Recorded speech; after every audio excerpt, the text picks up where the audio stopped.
Sen kim?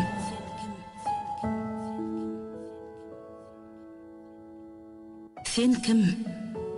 Doğanımın, dostummun, ya da yürekdeşin sanmın derdimi ağlan. Sen menden o, özgü yakina yada. Sen kätemen özümdenim goloysun. Özümdenim yaxşı bilýän sen meni. Sen barında bir beýgünä çağa dey, onu diýaryn, ähli gaýgy gussamy. Özümen bilemok erkimi berip, sen urlusyň kulak asýan gün ýaly. Garaňky dünýämi bir şöhlet çaýyp, ýagtyldyýarsyň hasrat çökön dünýämi.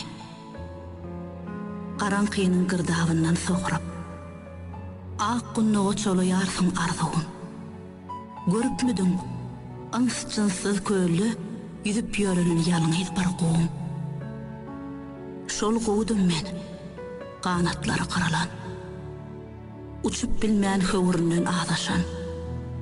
Pidasadım bir emelsiz awçynyň, yaralap taşlapdy akyly çaşan. Ne ölüdüm, ne de diri sanladım. Derdimi ağlayan yoktu bir yerde.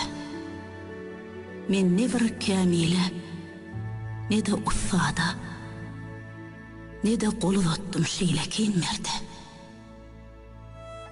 Anha bir yerlerden tapılıp gelip, umid berdim, sinan göwnüm yad edip.